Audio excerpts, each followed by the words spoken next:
comment, devant une situation donnée, comment faire en sorte d'utiliser les tests appropriés et comment faire ces tests. Peut-être ici, on vous a donné la moyenne directement, mais on peut ne pas vous donner les paramètres à comparer. Par exemple, hier, dans l'intitulé envoyant, il n'y avait pas de proportion. Il y avait juste des paramètres. Consommation du tabac et faible poids à la naissance, mais on vous donne les chiffres, ça va vous guider pour faire en ce moment les tests appropriés. Donc, pour comparer deux moyennes, c'est les tests des students. Maintenant, on a dit si l'effectif est supérieur à 20, à 30 plutôt, on va utiliser les tests Z, qui est appelé la loi normale centrée réduite. Ces tests Z, vous l'avez vu dans la loi de probabilité, où je disais que la majorité des phénomènes biologiques et médicaux ont une distribution normale. Ça veut dire qu'ils se distribuent selon la loi normale centrée réduite. C'est cette loi qu'on ramène en une loi normale centrée réduite de moins 0 et d'écart type 1. Donc, c'est les propriétés de cette loi qui vont nous permettre de savoir que lorsque alpha est égal à 5%, Z alpha est égal à 1,96. Maintenant, ici, qu'est-ce qu'on a dit? On veut savoir si la moyenne d'âge des cas de COVID diffère selon les sexes. Par exemple, on pouvait reformuler encore. On veut savoir, est-ce qu'il y a un lien, l'existence d'un lien ou association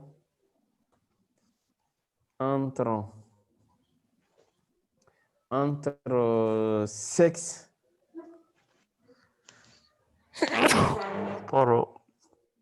entre l'âge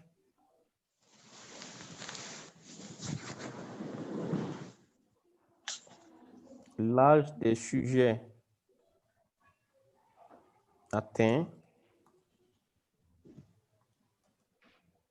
par la COVID-19 et les sexes. Donc ici, on vous a donné déjà les paramètres. Les paramètres, les voilà. On a homme, on a femme. On a leurs paramètres ici. Voici la moyenne. Voici l'écart type. Voici les deux effectifs. Homme-femme. Maintenant, la première des choses, comme ce qu'on a fait hier, c'est de savoir qu'on est devant comparaison de moyenne. J'ai dit comparaison de moyenne, ça veut dire qu'on va chercher à expliquer une liaison entre une variable quantitative et une variable qualitative. Donc, chaque fois que vous êtes dans cette situation, ça sera comparaison de moyenne. Donc, ici, vous le voyez, c'est simple, on n'a que deux moyennes à comparer. Mais on peut se retrouver avec plusieurs moyennes à comparer. Hein. On a vu ça dans les tableaux où j'avais expliqué les tests paramétriques, tests non paramétriques.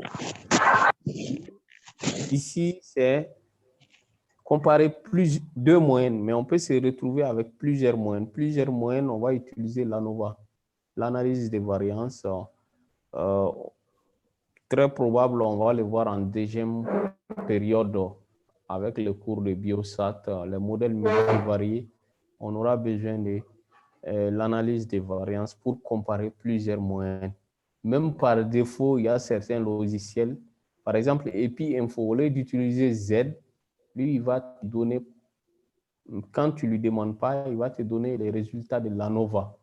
ANOVA, c'est l'analyse des variances. C'est l'analyse des variances qui permet de comparer plusieurs moyennes. Donc, 2 moyennes, ça correspond à plusieurs moyennes. Mais nous, ce qu'on va retenir, chaque fois qu'on doit comparer 2 moyennes, on prend les tests des students. Maintenant, si l'effectif est supérieur à 30, on va appliquer les tests de Z, ou le test Z qui est appelé loi normale centrée réduite. Donc, ici, c'est ce que j'ai expliqué. C'est un test paramétrique pour comparer 2 moyennes sur série indépendante. C'est intéressant aussi de savoir que la série est indépendante. Si la série n'est pas indépendante, il y a d'autres tests aussi qu'on est amené à utiliser. Une série indépendante, c'est quoi? Ça veut dire qu'on n'a pas fait la mesure chez les mêmes sujets. C'est-à-dire, si vous prenez les mêmes sujets, vous faites la mesure à des temps différents, ça sera une série appariée. Une série appariée, c'est différent d'une série indépendante. Série appariée, c'est les mêmes sujets. Les mêmes sujets, vous faites des mesures à des moments différents. Je prends un sujet, je le nomme A, B, C, D. Je fais des mesures X1, XD, X3, ça c'est des moments. Donc ça c'est série appariée. C'est fréquent dans la recherche clinique, dans les essais cliniques sur les médicaments. On peut prendre la même personne, on lui fait des mesures à des moments différents, peut-être avant l'administration du médicament, on va doser un paramètre. Après l'administration du médicament, on va doser le paramètre en question encore pour voir est-ce qu'il y a l'efficacité. Par exemple, les anti-hypertenseurs, si les critères de jugement reposent sur les mesures des chiffres tensionnels, vous avez les chiffres tensionnels avant prise de médicaments chez la personne, vous aurez après prise les chiffres tensionnels après prise de l'anti-hypertenseur. Donc, en fonction du critère de jugement, vous allez voir est-ce qu'il y a eu diminution, est-ce qu'il y a eu augmentation. Donc, ça, c'est série appariée. Maintenant, ça, c'est, je pense que ça, c'est connu, test des students, test Z ou test de la loi normale centrée réduite. On va vous donner la formule. Maintenant, il faut vérifier les conditions d'application du test Z. Ça, c'est quoi? C'est-à-dire, on va se dire qu'il y a les effectifs sont de grande taille. Ça a été expliqué, supérieur à 30. La deuxième condition, il faut avoir une égalité de variance. Une égalité de variance entre les deux paramètres. Par exemple, l'égalité de variance, le voilà ici, regardez, on sait que le carré de l'écart type, ça c'est la variance, ou la racine de la variance, ça c'est l'écart type. Donc regardez, ici on a l'écart type, c'est 18, ici c'est 17. Il y a un autre test qui nous permet de comparer ça, ça c'est le test de Bartley. Je vais vérifier l'écriture si c'est comme ça. Je vais m'assurer si c'est ça.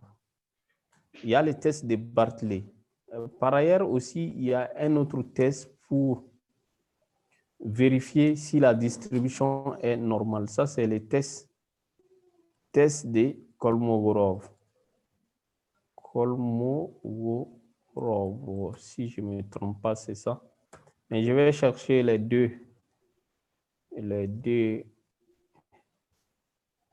tests là.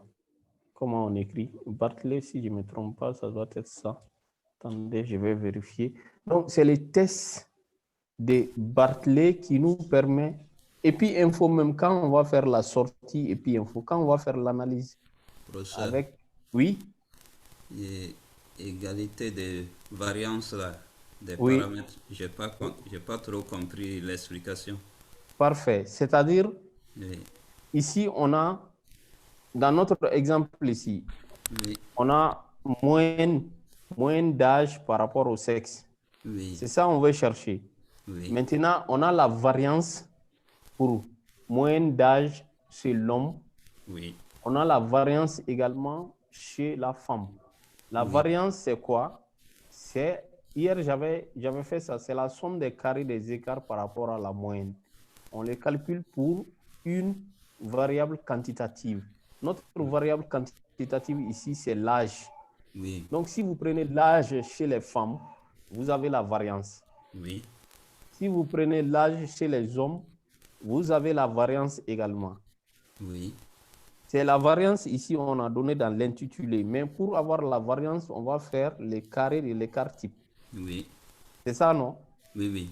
Les carrés de 18, ça c'est la variance chez l'homme. Oui. Les carrés de 17, ça c'est la variance C'est chez la la femme. femme. Oui. Maintenant, parmi les conditions d'application du test de Kidé et du test Z plutôt, il y a un autre test, le test de Bartley, qui nous permet de vérifier cette condition-là, c'est-à-dire l'égalité des variances. Oui. C'est ce test-là que j'ai expliqué ici, le test de Bartley. Mais nous, dans la pratique, à votre niveau, on ne va pas vous demander de faire ces tests-là. Oui. Mais il faut reconnaître qu'on doit vérifier ces conditions. Maintenant, en deuxième période, quand on va faire l'application avec les logiciels, ils te donnent directement cette condition-là. Ça Oui. veut dire quoi? Qu'est-ce qui est intéressant? Si cette condition n'est pas remplie, on ne pourra plus utiliser le test Z, qui est un test paramétrique. Donc, on va faire recours à un test non paramétrique. Si vous avez votre cours devant vous, le cours sur statistiques, principe de test statistique, vous allez trouver ça là-bas. C'est-à-dire, si les conditions ne sont pas remplies pour utiliser un test paramétrique, on va faire recours à un test non paramétrique. Donc, en vérifiant ces conditions, si vous trouvez que les deux variances, il n'y a pas une égalité, on va utiliser un test non paramétrique. L'égalité des deux variances des paramètres à comparer, c'est appelé également, ceux qui vont voir les manuels, on appelle ça homocédasticité. Homocédasticité.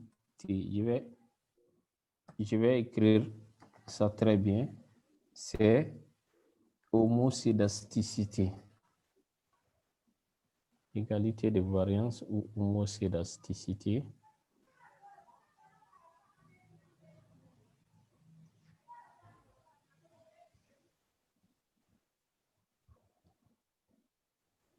Oui, le voilà, c'est homocédasticité.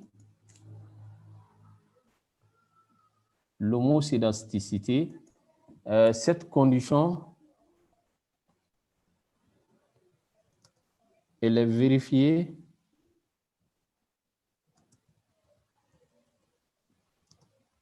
par les tests de Bartley.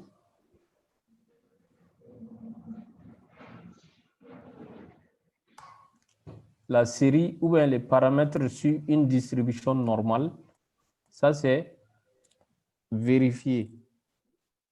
Cette condition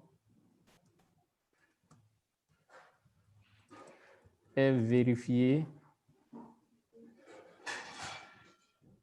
par le test de Kolmogorov. Donc, c'est ça les trois conditions. Comme hier, ce que vous avez vu avec les tests de Kidé, la condition là-bas, il faut que l'effectif théorique doit être supérieur à 5 dans chaque case. On vous a donné la formule hier aussi pour calculer l'effectif théorique dans chaque case. Donc, c'est les trois conditions qu'on doit vérifier quand on fait un test Z ou la loi normale centrée réduite. Donc, c'est les trois tests Selmogorov, Kolmogorov, ça c'est un russe.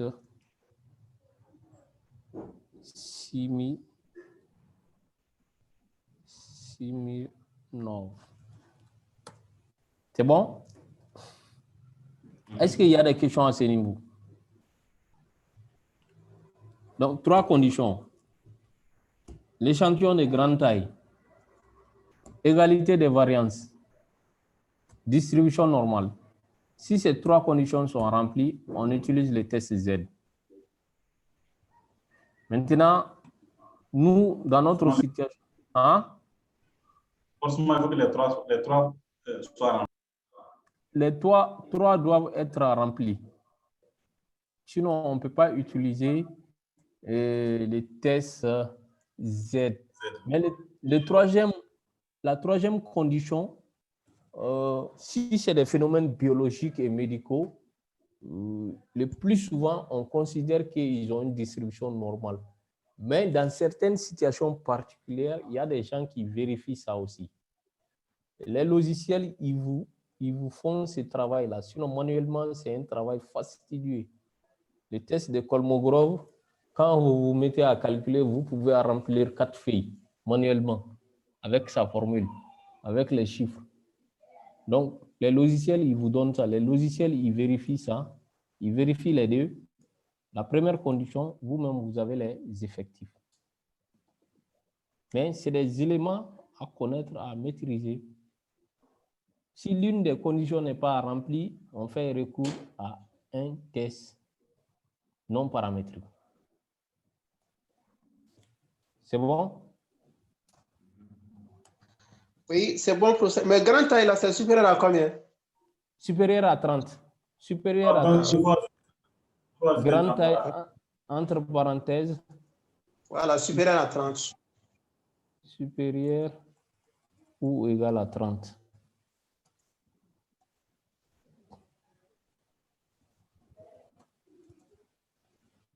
J'ai vérifié l'orthographe de Bartlett. C'est ça, c'est bon? Ou bien on ajoute? Non, les H là, c'est L. C'est? L. Les H, c'est L. Là-bas, c'est L. De L à la... Les H, c'est L. Voilà. Donc, non, à la fin, DT. DT. Il n'y a pas de L. Il n'y a pas de L entre T. Vérifie, c'est ça? Le L entre E. Non, le L entre T et E doit être enlevé. Le L en Bart. Voilà. C'est ça? Non, est-ce que c'est ça? Je ne pense pas. Le test statistique de Bartlett. J'ai ajouté le L. Ajoutez le L que vous avez supprimé tout de suite. Bon, Epel, je vais écrire B-A-R. Voilà, à ce niveau, on B-A-R-T. T. L. Après T. L. Après L et. Non, après T, L. Juste après T, c'est L. Oui. Et après? DT. Et DT. D'accord, je vais vérifier. Voilà.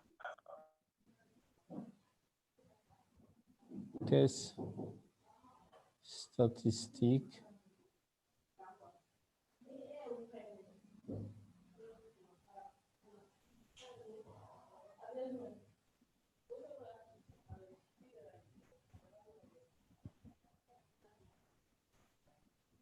Oui, c'est ça.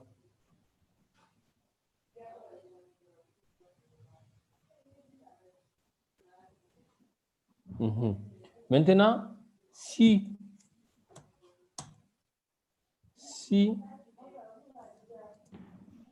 l'une des conditions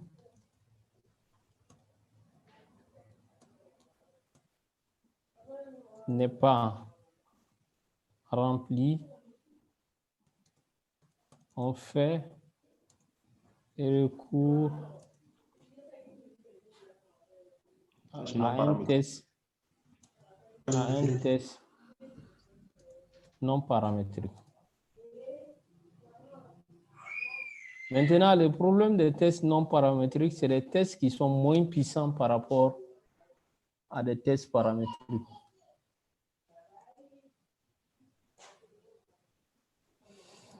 C'est bon? Des questions? Oui, une question, mais pourquoi c'est moins puissant par rapport à l'autre là? Pourquoi? Parce que quand on va, le plus souvent, c'est les tests paramétriques qui sont puissants. Maintenant, l'explication est que quand vous faites les calculs de la puissance d'un test, les tests paramétriques, ils donnent toujours une faible puissance par rapport aux tests paramétriques. Ça veut dire quoi? Ça veut dire que les résultats est moins fiable par rapport aux tests paramétriques. C'est ça l'explication aussi. C'est les conditions d'application qui font ça ou bien c'est... Exactement, c'est les conditions d'application qui font ça. Parce que si les conditions d'application ne sont pas remplies, on est obligé de faire recours à un autre test qui va nous donner un peu la situation de la réalité. C'est comme c'est ce que je vous ai dit. En statistique, il y a toujours la formule exacte qui donne la vraie valeur. Après, il y a une formule approchée. Cette formule approchée, il s'approche de la vraie valeur, mais ce n'est pas la vraie valeur. C'est ce qu'on veut dire ici. C'est les tests paramétriques qui donnent la vraie valeur en faisant une comparaison. Allô, brother? Oui.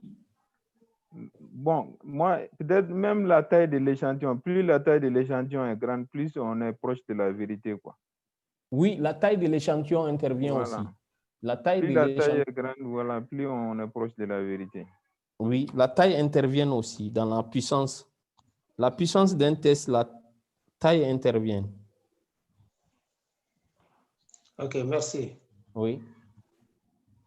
Peut-être on va voir ça en épidémio. C'est cette puissance-là qu'on va utiliser pour calculer le nombre de sujets nécessaires à inclure dans une étude.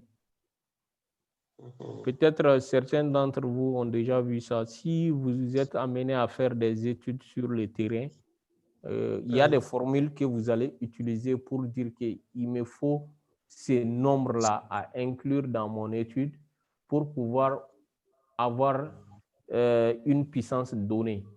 Donc, c'est la formule qu'on dérive, on les prend, on les transforme pour calculer le nombre de sujets nécessaires à inclure dans une étude. C'est bon? C'est bon. D'accord. Donc, on reste toujours avec notre exercice. Voici l'intitulé. On est là à donner des explications. C'est-à-dire, vous vous mettez dans la peau d'une personne qui veut faire un test statistique. Donc, la première des choses qu'on fait, c'est quoi? Il y a les différentes étapes. On a dit la première étape, c'est formulation des hypothèses. N'est-ce pas? C'est-à-dire, toujours, c'est à partir des hypothèses, vous allez voir quand est-ce que vous allez utiliser les tests. Donc, l'hypothèse aussi découle de l'intitulé. Ici, c'est quoi? On a hommes, femmes qui ont fait COVID. On veut voir est-ce que l'âge, est-ce qu'il y a un lien entre l'âge des sujets atteints par la COVID et le sexe. C'est ce qu'on va expliquer ici. Par exemple, si la variable c'était sexe, COVID oui ou non, ça allait être une association entre sexe et COVID. Donc, en ce moment, on a deux paramètres, ça sera comparaison de pourcentage. Mais ici, on a l'âge de ceux qui ont fait COVID et on a leur sexe. Donc, on va chercher une liaison entre l'âge des sujets atteints par COVID et le sexe. En un mot, on veut savoir est-ce qu'il y a une différence d'âge chez les dames qui ont fait COVID par rapport aux hommes qui ont fait COVID. Donc, c'est ça notre intitulé ici. Si on veut faire sortir les hypothèses. Donc, l'hypothèse, qu'est-ce qu'on a dit? On a dit, regardez, il y a toujours hypothèse nulle, il y a hypothèse alternative. Donc, notre hypothèse nulle... Alors, professeur. Oui. Moi, j'ai une question. Parmi Oui, les conditions d'application du test de student, on a parlé de l'égalité de variance. Oui, ici. Oui, ici, on a l'écart type qui nous permet de calculer la variance, mais les deux écarts types sont différents. On a 17 et 18. Non. Quand est-ce qu'on... Ok, c'est une question. Quand est-ce qu'on parle d'égalité de variance et quand est-ce qu'on parle de différence de variance? D'accord. Je m'excuse parce que j'ai pris en réalité les cours en retard. Non, non, non, il n'y a pas de souci. Voilà. Il n'y a pas de souci. Il n'y a pas de souci. C'est-à-dire, nous, on vous a ici, qu'est-ce qu'on a fait? C'est vrai. C'est vrai, vous voyez 17 et 18. Ici, c'est des écarts types. Maintenant, c'est l'aire carré qui correspond à la variance. Ça, c'est le premier point. Le second point, on a le test de Bartley. C'est ce test-là qui nous permet de dire est-ce qu'il y a une égalité de variance, oui ou non. Nous, dans notre cours, on n'est pas rentré dans ces détails, les détails du test de Bartley. Vous comprenez avec moi? Oui, je comprends. On n'est pas rentré dans les détails du test de Bartley. On sait que c'est le test de Bartley qui nous permet de vérifier cette condition. Donc, vous, dans vos évaluations, dès que l'effectif est supérieur à 30, vous allez considérer qu'il y a une égalité de variance. Je ne vous ai pas demandé de vérifier est-ce qu'il n'y en a pas, oui ou non. Vous considérez qu'il y a une égalité de variance. Vous considérez que la distribution est normale. Ouais, si vous voulez, je peux même mettre ça dans l'intitulé. Mais ça, c'est pour vous dire qu'il y a ces trois conditions qu'on peut vérifier. On peut les faire manuellement, mais c'est très fastidieux. En deuxième période, je vais vous montrer ça directement sur le logiciel. Il me semble une fois, j'avais présenté même une sortie EPI Info. Quand tu fais comparaison de moyenne avec EPI Info, il va te donner trois sorties. Il va te donner les résultats du test de Bartley. Il va te donner les résultats du test d'ANOVA. En même temps, il va te donner les premiers résultats. Il va te donner les moyennes aussi, les moyennes entre eux. Donc, tu vas voir si Bartley, si la condition pour Bartley est remplie, donc tu peux utiliser les résultats du test statistique paramétrique. Est-ce que je me fais comprendre? Oui, je comprends, professeur. Égalité de variance. Ça se vérifie par les tests de Bartley. À votre niveau, retenir ça. Distribution normale, ça se vérifie par les tests de Kolmogorov. Donc, retenir ça. Troisième condition, l'effectif supérieur ou égal à 30. Si vous comprenez ces trois-là, c'est largement suffisant. Quand je vous donne un exercice, c'est comme on considère que la distribution est normale. Il y a une égalité de variance. Égalité de variance, ok. Donc, en fonction de l'effectif, si c'est inférieur à 30, vous allez utiliser le test de QD. Student. Inférieur à 30. Ça, c'est test de student, comparaison des moyennes. Si c'est supérieur à 30, ça, c'est test de Z. Test de loi normale. OK.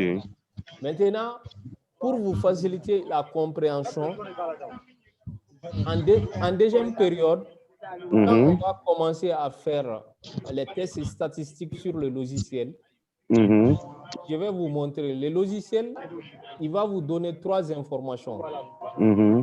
Quand vous demandez au logiciel de vous faire comparaison de moyennes, il va vous donner les tests il va vous donner les tests Z, les résultats du test Z. Il va vous donner les résultats du test Bartley et il va vous donner les résultats d'un autre test non paramétrique. Et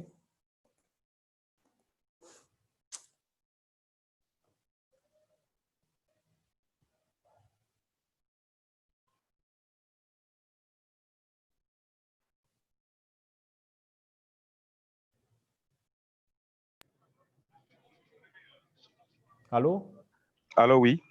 Mais est-ce que vous avez mon écran, non? Oui, on a l'écran. Ah, d'accord. Peut-être c'est... Donc, je disais, quand vous faites l'analyse des moyennes sur un logiciel, il va vous donner 3 sorties. La première sortie, il va vous donner les résultats du test Z. La deuxième sortie, il va vous donner les résultats du test de Bartley. Allô? Oui, on comprend, professeur. Ah, oui, vous reçoit, professeur. OK, donc la troisième sortie, il va vous donner les résultats d'un test non paramétrique. Oui. Généralement, il donne le test de Wilcoxon. Ça, c'est un test non paramétrique. Donc, en lisant les sorties, vous allez vérifier est-ce que Bartley, la condition est remplie. Si la condition est remplie, vous allez utiliser les résultats du test de Z. Si la condition n'est pas remplie, vous allez utiliser les résultats du test non paramétrique, le test de Wilcoxon. Oui. Donc, c'est ça. Si l'une des conditions n'est pas remplie, on fait recours à un test non paramétrique. Mais on va vous expliquer ça davantage avec les sorties logicielles. OK.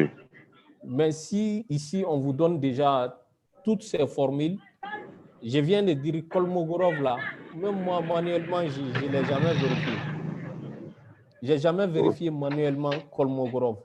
OK. Bartley, j'ai eu à les faire, mais à long terme, manuellement, on les laisse, on les fait avec les logiciels. OK. Mais pour la compréhension, pour la littérature, il faut comprendre qu'il y a ces 3 conditions pour vérifier les tests Z. OK. D'accord. C'est compris. OK. Maintenant, on vient à nos étapes, les différentes étapes. On a dit la première étape, ça, c'est la formulation des hypothèses. Donc, formulation des hypothèses, c'est valable pour l'ensemble des tests.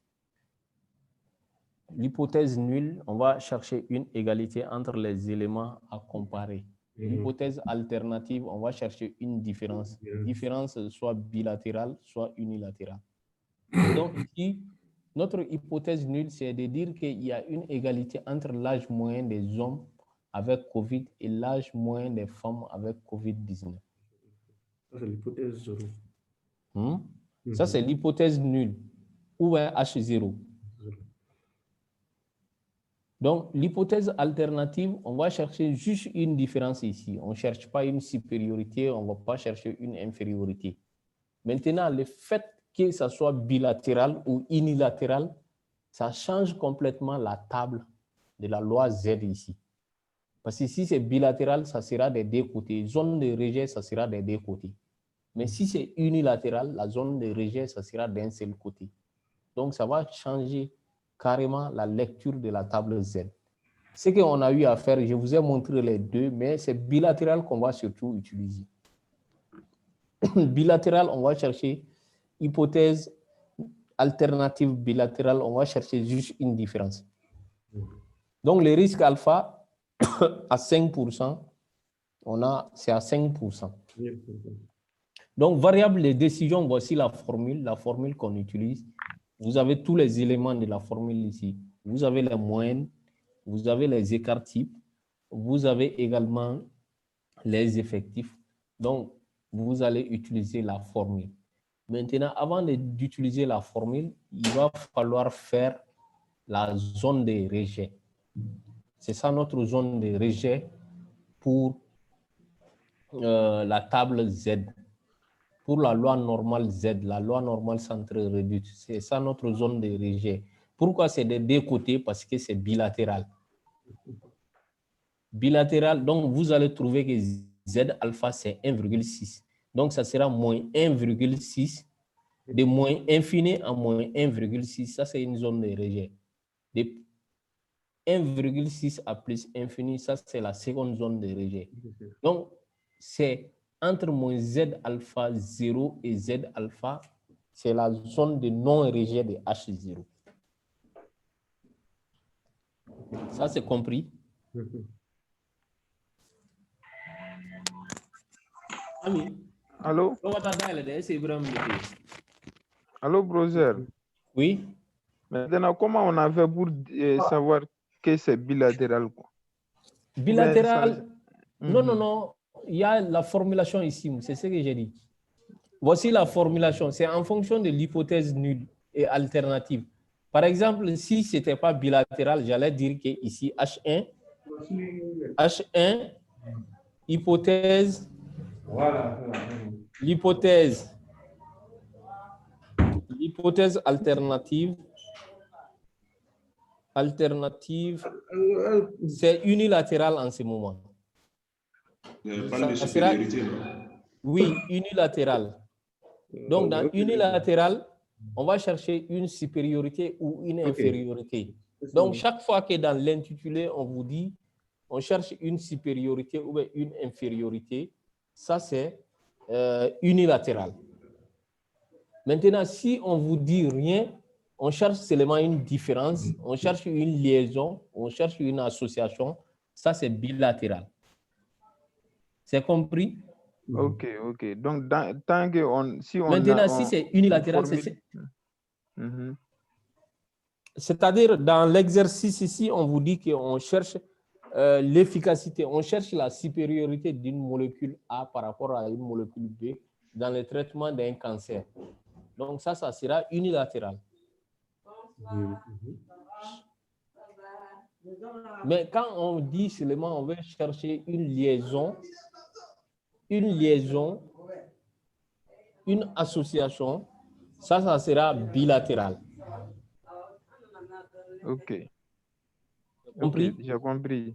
Donc, l'orientation est donnée par l'énoncé déjà. Donc, exactement. Voilà. Parfait, c'est ça. Maintenant, si c'est bilatéral, la table, c'est comme ça. La table, c'est comme ça. On a des zones de rejet. Des zones de rejet. Z alpha, lorsque alpha est égal à 0,5, 0,055%, Z alpha est égal à 1,96. Maintenant, on a des zones de rejet. Voici les deux zones de rejet. Mais si c'était seulement unilatéral, on allait avoir une seule zone de rejet, soit à gauche, soit à droite, en fonction de l'intitulé. C'est compris? Donc, si c'était unilatéral à gauche, la zone de rejet, c'est ici. Si c'est unilatéral à droite, est-ce que vous voyez le curseur? Oui, on voit. OK, la zone de rejet, c'est ici. Donc, tout ça, c'est zone de non-rejet. Et ça change carrément. Hein? C'est compris? Si c'est bilatéral, on a des zones de rejet avec la loi Z. Si c'est unilatéral, c'est une seule zone de rejet, qui est soit à gauche, soit à droite.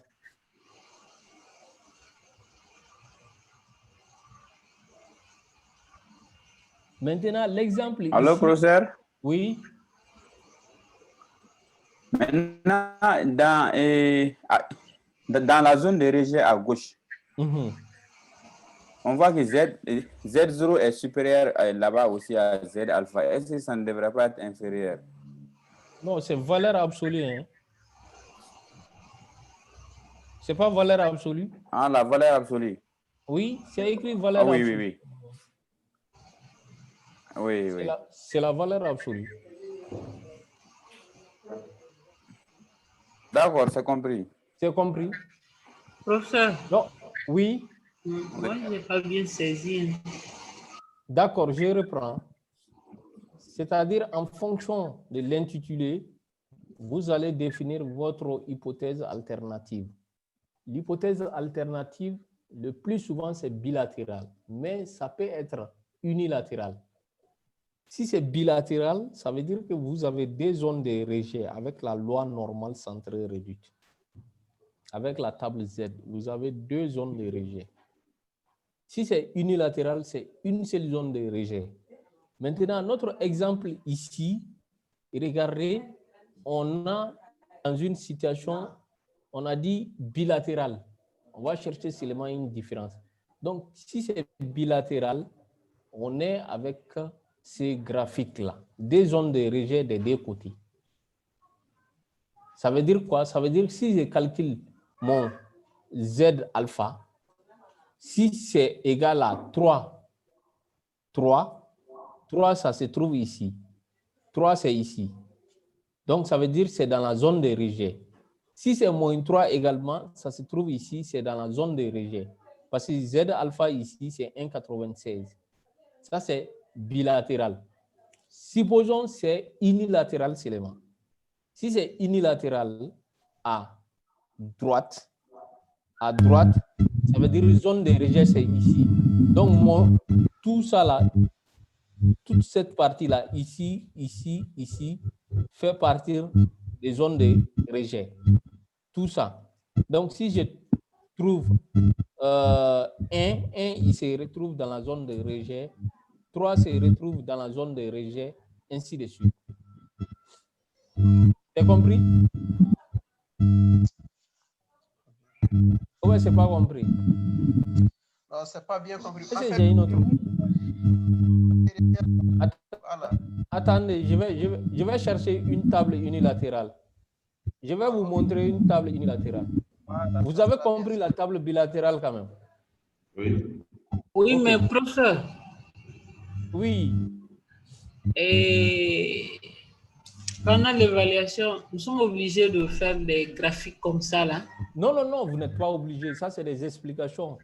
Mais dans le cheminement, vous pouvez juste dire, est-ce que moi, je n'ai même pas fait ça ici? Ouais, je l'ai supprimé. Par exemple, ici, moi, je l'ai fait comme ça. Regardez, vous pouvez faire comme ça, entre plus infini, moins infini, et mettre les zones de rejet. 1, moins 1,96, 1,96, zone de rejet, c'est ici, zone de rejet ici, zone de non-rejet, c'est au milieu.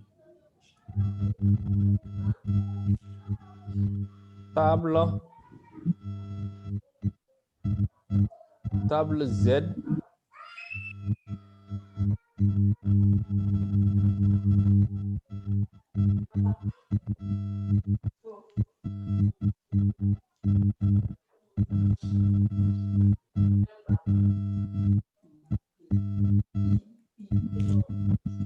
Docteur Boire, s'il vous plaît, fermez votre micro.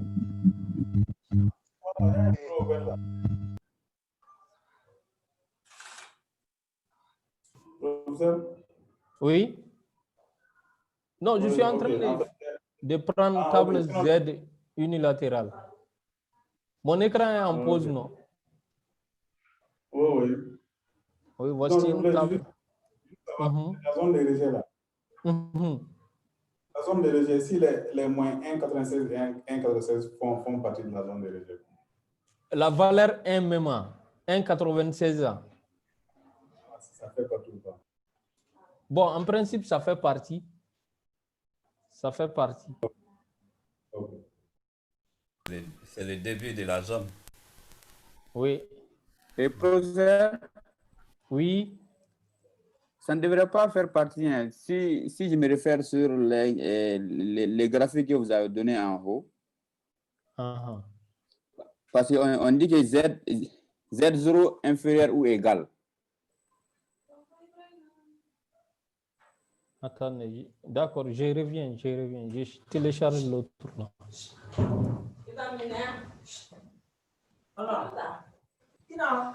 J'ai eu une table.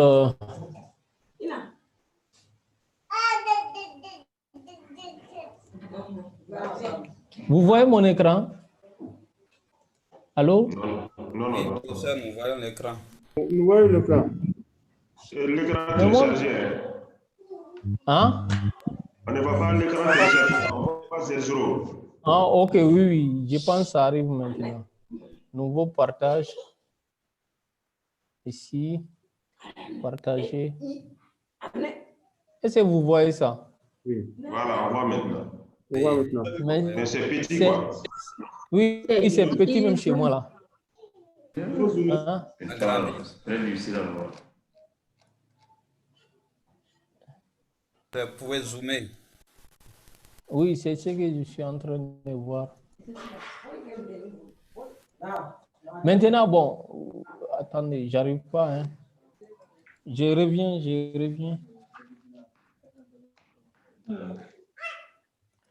C'est juste ça. Regardez ici, la partie à droite, là, ici, c'est assuré. Ou même si vous mettez... Vous avez la connexion? Oui. Oui. Attendez, ça, c'est plus grand.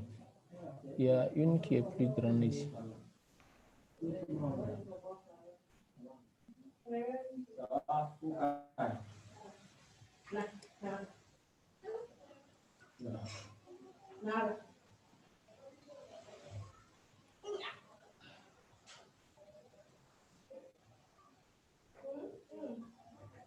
Donc, c'est toujours en cours de téléchargement.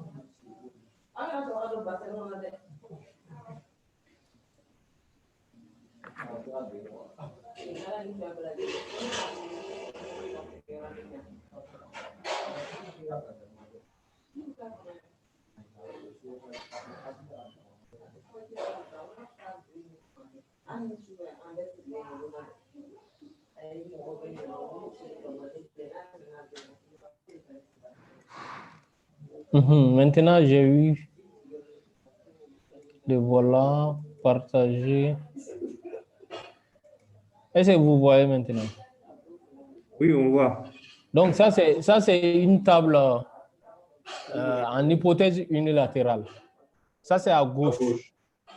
Donc, la partie assurée ici, c'est zone de rejet. Donc, tout le reste, c'est non-rejet de H0. Je vais voir encore. Regardez, ça, c'est ici, zone de rejet, non-rejet de H0. Ça, c'est unilatéral aussi. Ça, c'est unilatéral. Chaque fois que c'est assuré, c'est unilatéral. Et regardez, ça, c'est à droite. Ça, c'est à droite. Unilatéral, les voilà. Pour test unilatéral. C'est bon? Donc, revenons maintenant au Word là.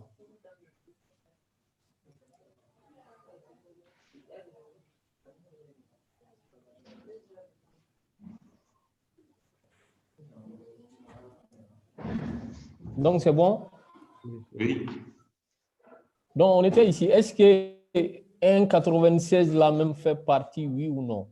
Bon, regardez ici, c'est à la limite, quoi. Dans la pratique, vous allez vous retrouver rarement dans ces situations où il y a 1,96. Mais 1,96, c'est assuré. Regardez, il y a 1,96 qui est assuré ici, des deux côtés. Donc, 1,96, il fait partie. Il fait partie de la zone de rejet. C'est à la limite, quoi. Mais même si vous êtes dans cette situation, vous allez le sentir avec votre degré de significativité, le P. Le P, il sera, c'est à partir de 0,05, on va rejeter P. Regardez ici, ça c'est une table, on vous a donné. Regardez 0,05 là, ça correspond à 1,96. 1,96. Donc 1,96, c'est à partir de 0,05, on rejette. On va dire que si c'est supérieur ou égal à 0,05, on va dire qu'il n'y a pas de différence statistiquement significative. 1,96, il fait partie de la zone de rejet. Mais dans la pratique, rarement vous allez tomber sur des situations comme ça. Donc, regardez, ici, on a calculé notre Z. On a fait les calculs, ça nous a donné 1,4. Donc, c'est ces 1,4 vous allez chercher dans votre table. Voici la table. Voici la table. Maintenant, comment trouver 1,84? 1,4. On cherche 1,4 et on additionne les deux alphas.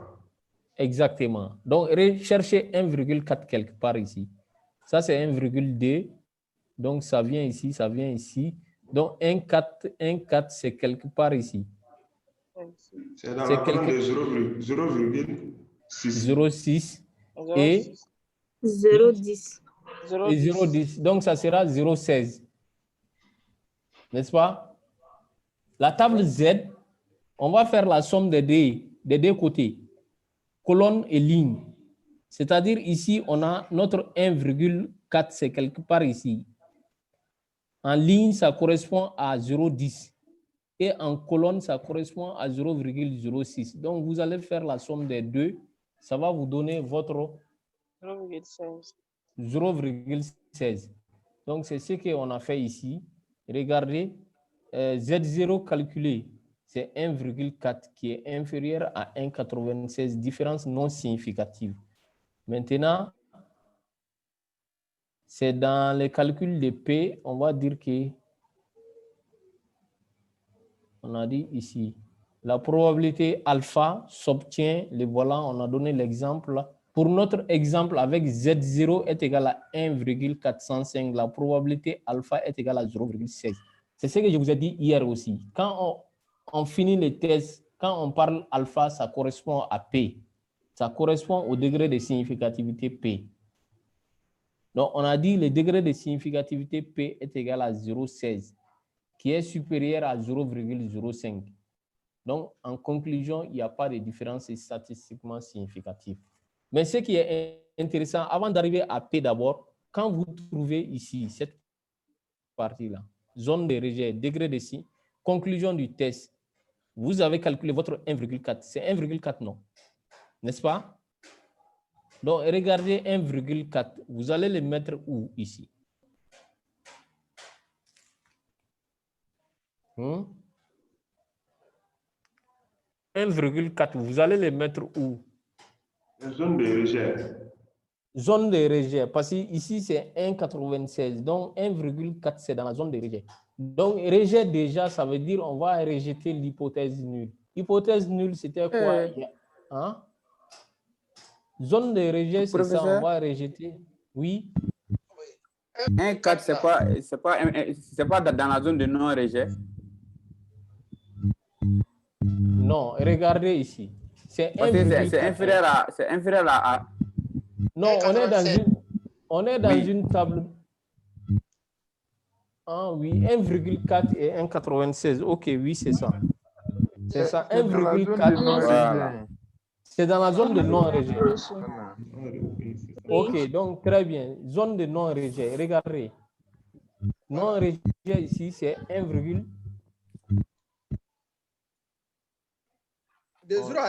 on avance.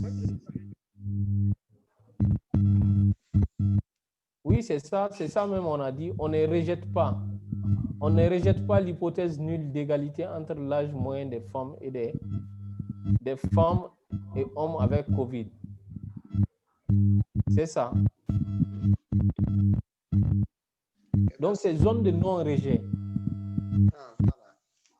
Est-ce que... Non, concentrez-vous. On va finir tout de suite. Vous allez comprendre.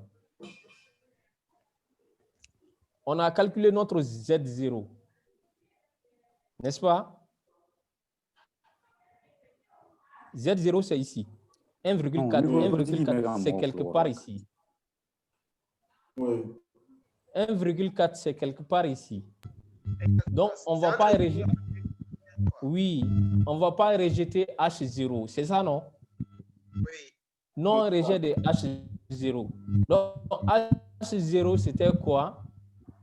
On ne rejette pas l'hypothèse nulle d'égalité entre l'âge moyen des femmes et des hommes. N'est-ce pas? Donc, si on ne rejette pas l'hypothèse nulle, c'était quoi? C'était de dire qu'il y a une égalité. C'était de dire qu'il n'y a pas de différence. N'est-ce pas? Oui. Prenez hypothèse nulle. L'hypothèse, on ne rejette pas. Hypothèse nulle, c'était de dire qu'il y a une égalité. Oui. Donc, s'il y a une égalité, ça veut dire qu'il n'y a pas de différence entre eux. S'il n'y a pas de différence, ça veut dire que ils ne sont pas liés. Il n'y a pas une différence statistiquement significative. Oui. La différence que vous voyez là, ça n'existe pas.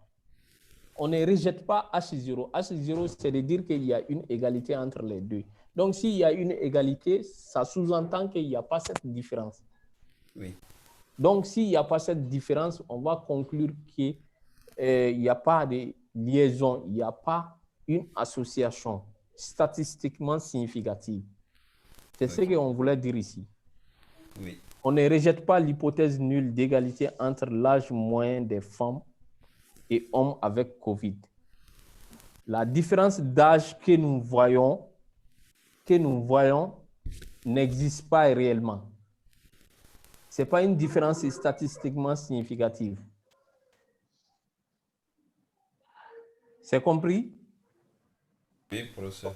Donc, si c'est compris, on va revenir encore faire les calculs de notre P. Donc, généralement, les deux là, ils vont donner les mêmes résultats parce que P, déjà, on dit que si P il est inférieur à 0,05, la différence est statistiquement significative. En principe, ici même, on ne doit pas utiliser ces termes-là. Dans la conclusion du test, on ne doit pas utiliser statistiquement significative. On va l'utiliser dans la partie conclusion. Donc, la différence d'âge entre hommes et les femmes n'existe pas. N'existe pas. Pourquoi ça n'existe pas? Parce qu'on n'a pas rejeté H0. Donc, on va faire les calculs de notre P. On a trouvé que c'est 1, Z calculé c'est 1,4.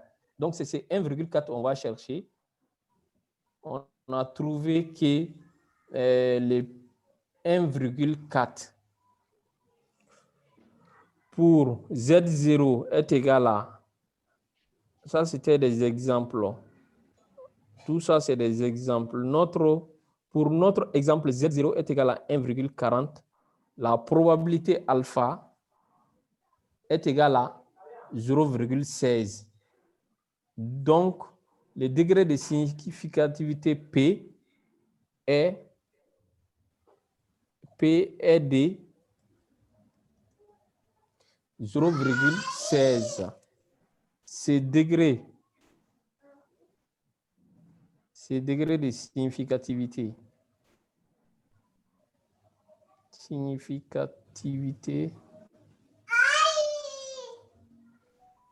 ce degré de significativité est largement supérieur à 0,05. N'est-ce pas? Donc, en conclusion, il n'y a pas de différence statistiquement significative. Est-ce que vous avez compris ça? Oui. Oui. Je vais enlever cette partie-là. Ça, c'était l'explication. Vous l'avez dans l'exercice. Nous, on prend directement notre exemple ici. C'est-à-dire, notre exemple, c'est 1,4. 1,4, c'est quelque part ici, 0,06 et 0,10. Donc, on a fait le travail. La conclusion maintenant, le P, il est supérieur à 0,05. Il n'y a pas de différence statistiquement significative. Ça sous-entend également qu'il n'y a pas une absence d'association entre l'âge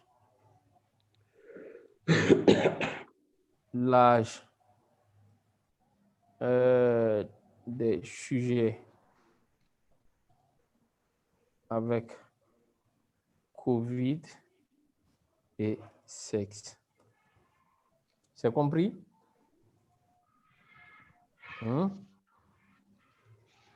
Vous avez compris ça?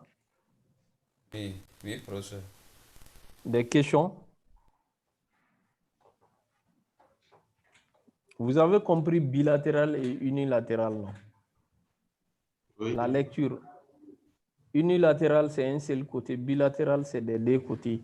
Maintenant, si vous calculez Z alpha, vous allez les mettre quelque part dans les graphiques, zone de rejet, zone de non-rejet, vous allez mettre votre Z alpha quelque part là-bas. Donc, si vous le mettez, ça va vous permettre en ce moment de savoir si la valeur calculée se trouve dans la zone de rejet ou la zone de non-rejet. Donc, s'il se trouve dans la zone de non-rejet, en ce moment, vous allez dire qu'il n'y a pas de différence. Il n'y a pas de différence entre les deux. Parce que c'est zone de non-rejet.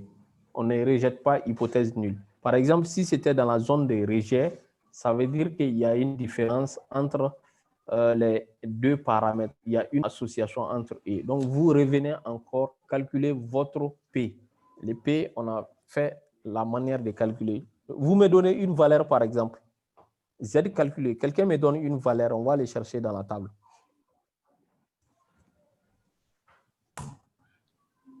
Prenons 1,6. 1,6. Non, donne-moi une valeur plus grande, ça sera plus. Prenons 2,4. 2,4, parfait. Maintenant, 2,4, c'est le voilà. Regardez, on cherche 2,4. 2,4, c'est quelque part ici. 2,326 et 2,576. Donc, c'est quelque part ici, quoi. N'est-ce pas? Regardez, c'est quelque part ici. Donc, je vais ajouter cette ligne déjà, c'est la ligne des 0,0, ça ne m'intéresse pas. Donc, ça sera ici. Mon D, mon alpha, il est inférieur à 0,0D. Est-ce que vous avez compris ça? Oui. C'est inférieur à 0,0D et supérieur à 0,01. Donc, ça veut dire déjà que c'est inférieur à 0,05. C'est statistiquement, il y a une association statistiquement significative. 2,4, on peut les chercher dans notre table ici aussi. Regardez ici. Quand vous mettez 2,4, c'est ici. Ça, c'est 1,87. Donc, 2,4, c'est ici. C'est dans la zone de rejet. Donc, zone de rejet, ça veut dire quoi? On rejette l'hypothèse nulle. Le fait de rejeter l'hypothèse nulle qui était de dire qu'il y a une égalité, ça veut dire qu'il n'y a pas une égalité, il y a une différence statistiquement significative. 2,4, c'est ici. C'est dans la zone de rejet. Différence MP inférieur à 0,0D. C'est compris? Oui. C'est compris? Professeur? Oui. Si on peut revenir sur les graphiques là. Lesquels? Les graphiques que vous venez de quitter. Non, l'autre là. Là où il y a les zones de rejet en rouge là. Donc, ok, les voilà. Voilà. Donc l'exercice. J'ai du mal à comprendre. J'ai du mal à comprendre, professeur, que le Z0 soit supérieur à ZA du côté droit. Non, ça c'est en valeur absolue. Valeur absolue d'un nombre négatif, ça sera quoi? Quand on dit valeur absolue de 1,96, ça sera 1,96. Oui. Oui. Quand on dit valeur absolue de moins 5, ça sera 5. 5, oui. Donc 5 est supérieur à moins 5. C'est ce qu'on veut vous faire dire ici. Si je prenais l'exemple qu'on vient de nous donner. L'exemple, c'est 2,4. Vous avez calculé votre Z. Oui, c'était 1,4. 0, c'est ici, non? Justement. Maintenant, 0, c'est ici. Ça, c'est 1,96. Oui. Donc, il se trouve dans cette partie-là. Justement. Donc, s'il est dans cette partie, regardez, ces deux parties-là, c'est zone de non-rejet. N'est-ce pas? Non-rejet de l'hypothèse nulle. Justement. Donc, hypothèse nulle, c'est quoi? Une égalité. Oui, entre les deux moyennes. Donc, s'il y a une égalité, on ne les rejette pas. Ça veut dire qu'il n'y a pas de différence. Parce que dire qu'il y a une différence, c'est comme dire qu'il y a une liaison, il y a une association. OK. On est dans la zone de non-rejet. Ça veut dire qu'on ne va pas rejeter l'hypothèse nulle. OK. On considère qu'il y a une égalité entre les deux paramètres à comparer. Les deux paramètres, il n'y a pas une association entre eux. Il n'y a pas une différence statistiquement significative. OK. On peut revenir sur le tableau là, s'il vous plaît, professeur. En bas. Le tableau Z là, avance à le tableau. Oui, le tableau, c'est en bas. L'exemple là, c'était quoi? C'est ça, non? Non, le tableau, voilà ici. Parce que l'exemple tout sur la ici, non? Oui, c'est ici, oui. Donc, l'exemple de 2,4. 2,4 qui nous a mis sur la ligne des zéros qui ne nous intéressait pas, n'est-ce pas? Alors, professeur? Oui. Voilà la raison pour laquelle on est resté. Oui, vas-y. Voilà, donc c'est l'exemple de 2,4 là nous a mis sur la ligne des zéros qui ne nous intéressait pas, n'est-ce pas? Oui. Du coup, on est resté tout dans l'intervalle D3 et l'autre là. Exactement. Et si, par exemple, on prenait l'exemple des 0,8 par exemple. 0,8. Donc, cherchons 0,8 dans la table. 0,888. 0,8, c'est quelque part ici. 0,86. C'est ça, non? Oui. Donc, 0,806 là, pour trouver P ou bien alpha, on regarde la ligne d'abord. C'est 0,40, non? C'est ça. Maintenant, on va regarder la colonne, c'est 0,02. Oui. Donc, on va ajouter les deux, ça sera 0,42. OK. Donc, notre P est égal à 0,42. OK. 0,42 est largement supérieur à 0,05. Donc, on va conclure qu'il n'y a pas une différence statistiquement significative, il n'y a pas une association entre les paramètres à comparer. D'accord. Ouais. Donc, même ici, regardez, c'est 0,80, non? Oui. Donc, regardez, on va les chercher dans les graphiques d'en haut. 0,80, c'est quelque part ici. Oui. 0,80. C'est quelque part ici. Non rejet de H0. Oui. Oui. Non, c'est pas. C'est rejet de H0. 0,42. Non, attendez. C'est 0,42, on est là-bas. On cherche 0,8. C'est ça, on va chercher. C'est pas 0,42, c'est 0,80, on va chercher. C'est où ça? Voilà, alors, ici. C'est ici, non? Oui. Oui. Et dans les cas où... Oui, je vous écoute. Il a fermé son micro. Oui, on est à 0,80, oui. Oui, 0,80. Maintenant, cherche 0,80 dans ici, là. Cherche 0,80 ici. 0,80, c'est où? C'est ici, non? 0,80, c'est entre 0 et 1,96. Donc, c'est la zone de non-rejet. Donc, chaque fois qu'il y a non-rejet, ça veut dire qu'il n'y a pas une association, il n'y a pas une différence statistiquement significative. Ça va dans les cas. D'accord. Allô? Oui, allô? Oui, maintenant, voilà, la courbe, justement la courbe là.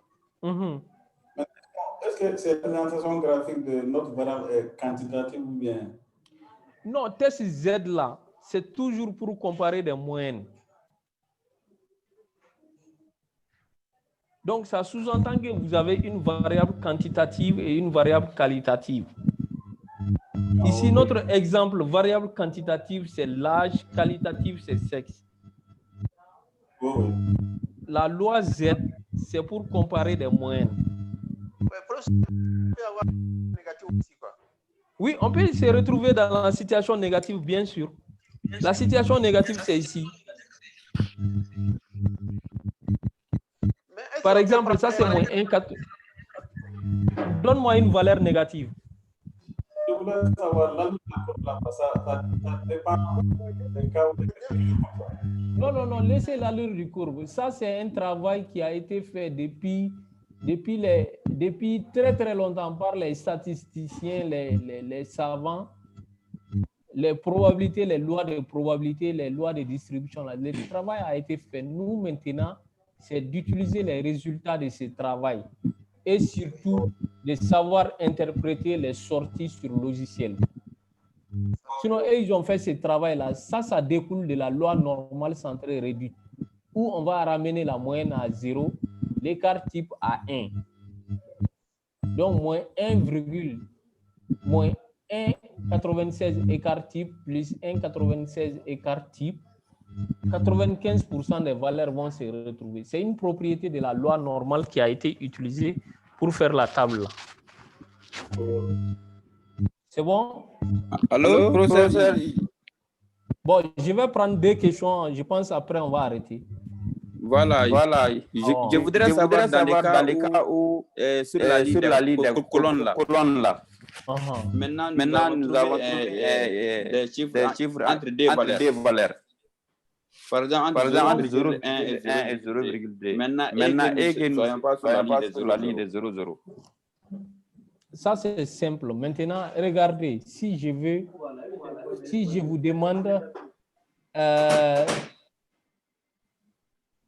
demande 1, j'ai calculé mon Z alpha.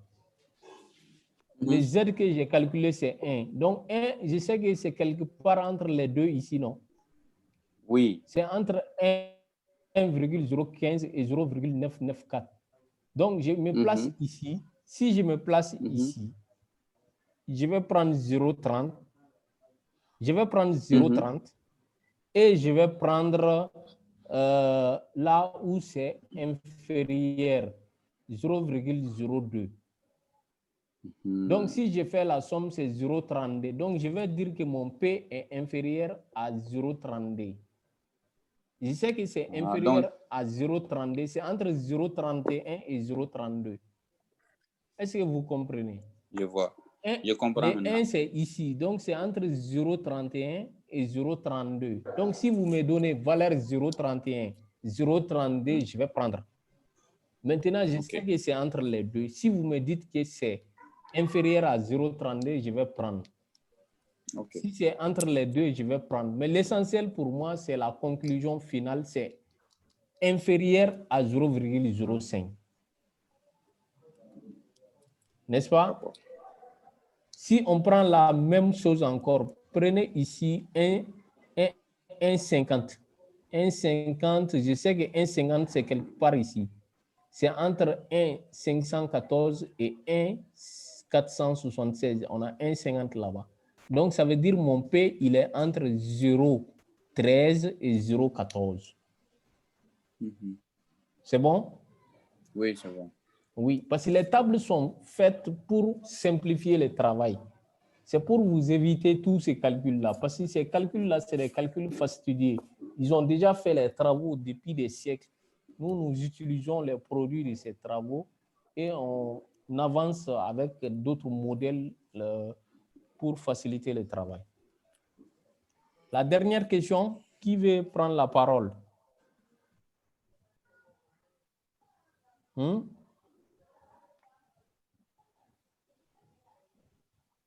n'y a pas de questions?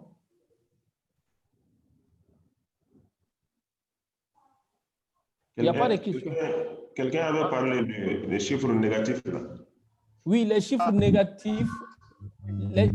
Dans la table ici, vous n'aurez pas de chiffres. Regardez, les chiffres négatifs, on vous dit que c'est bilatéral. Donc, si c'est bilatéral, il faut prendre juste la valeur absolue. Si vous trouvez une valeur négative, prenez la valeur absolue. Ça va vous donner les éléments. Oui, les valeurs négatives. Quand vous avez des valeurs négatives, prenez la valeur absolue. Ça devient positif dans ces cas. Oui, si ça devient positif, on sait que c'est une table bilatérale. Ça, c'est une table bilatérale, donc il n'y a pas de problème. C'est bon? Parce que c'est des deux côtés, quoi. Regardez ici. c'est des deux côtés, moins 1,96 et plus 1, ça va donner les mêmes résultats. C'est bon? Ok, donc ben, je vous souhaite bonne lecture. L'évaluation, comme je l'ai dit, ça sera une série de questions avec une série d'exercices. Les questions, ça reflète, c'est sur l'ensemble des éléments qu'on a vus. Les exercices, il y aura statistiques descriptives, il y aura intervalle de confiance, il y aura comparaison de moyenne, comparaison de pourcentage. Donc, c'est ce qu'on a vu hier et aujourd'hui. Donc, les questions, ça, c'est les cours, quoi. On vous donne une question avec 5 réponses ou 4 réponses. Vous allez choisir. Ça peut être une, ça peut être plusieurs. C'est bien détaillé dans l'intitulé des questions. Donc, encore bonne lecture et à très bientôt. Merci. Merci, professeur. Merci, professeur. Merci à vous. Merci, merci. Bonsoir, les reçois.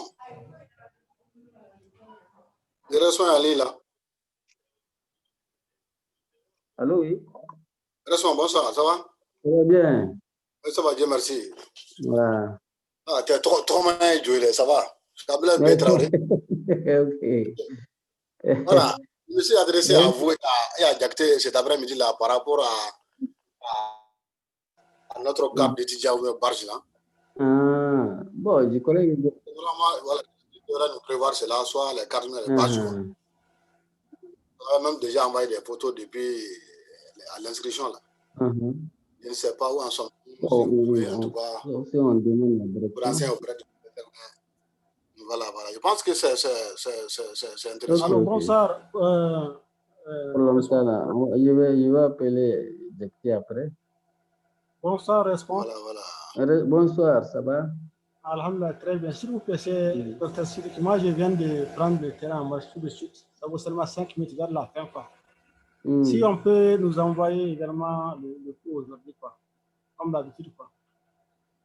Quoi, l'enregistrement? L'enregistrement. Bon, l'enregistrement, c'est avec l'exercice corrigé. D'accord. Ok. Je l'utilise à la fin. L'exercice avait déjà été donné, non? Hein? C'est un ancien exercice qui avait été déjà donné.